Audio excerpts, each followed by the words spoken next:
ஸ்ரீ மகாபெரிவா திருவடியில் சரணம். என்னோடய சேனலில் தொடர்ந்து ஃபாலோ பண்ணுற அத்தனை பேருக்கும் நன்றி. என்னோடய சேனலில் பொது பரிகாரங்கள், சக்தி மிகுந்த ஸ்லோகங்கள் அத்தனையும் கொடுத்துக்கிட்டு இருக்கேன்.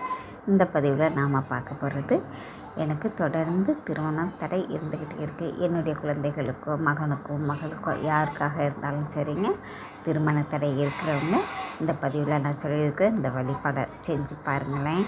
நீங்கள் எத்தனையோ பரிகாரங்கள் செஞ்சுருப்பீங்க, அது கூடவே இந்த ஒரு வழிபாடையும் செஞ்சு பாருங்கள். கண்டிப்பாங்க உங்களுக்கு திருமணம் உடனே கைகூடி வரும். ஜாதகத்தில் எத்தனையோ பிரச்சனைகள் இருக்குது, எவ்வளவோ பரிகாரங்கள் வழிபாடுகள் நான் செஞ்சுக்கிட்டு இருக்கேன். இருந்தாலும் கூட தடைகள் இருந்துக்கிட்டே இருக்குது அப்படின்னு நீங்கள் நினச்சி வருத்தப்பட்டுக்கிட்டே இருந்தீங்க அப்படின்னாக்க இந்த ஒரு வழிபாடையும் செஞ்சு பாருங்களேன்.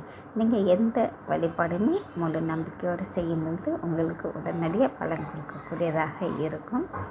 நீங்கள் செய்ய வேண்டியது, உங்களுடைய பிறந்த நட்சத்திரம் மாதம் வருங்க. அந்த பிறந்த நட்சத்திரம் அன்னைக்கு இந்த வழிபாடு செய்யணும். யாருக்கு திருமணம் நடக்கணுமோ அவங்க கண்டிப்பாக இந்த வழிபாடுக்கு கோவிலுக்கு போகணுங்க.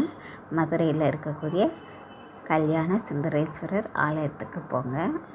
அர்ச்சனைக்கு தேங்காய், பழம், பூ அத்தனையும் வாங்கிக்கோங்க. வாங்கிட்டு ஒரு மாலையும் வாங்கிக்கோங்க. கோவில் குருக்கள்கிட்ட திருமணம் கூடி வரணும் அப்படின்னு சொல்லி நீங்கள் சொல்லி அர்ச்சனை பண்ண சொல்லுங்கள்.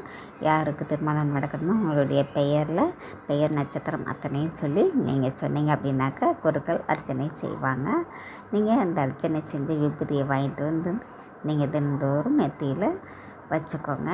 இந்த ஒரு வழிபாடை நீங்கள் ஒரு தடவை செஞ்சாலே போதுங்க. கண்டிப்பாங்க உங்களுக்கு திருமணம் கூடிய சீக்கிரத்தில் கூடி வரும். திருமணம் முடிஞ்சதுக்கு அப்புறம் அந்த கணவனும் மனைவியும் மறுபடியும் அந்த கோயிலுக்கு வருவதாக வேண்டிக்கிட்டு வாங்க.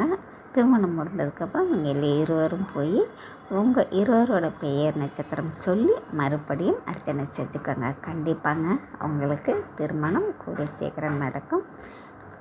நம்பிக்கையோடு இந்த வழிபாட்டை செய்யுங்க. நம்ம அடுத்த பதிவில் பார்க்கலாம்.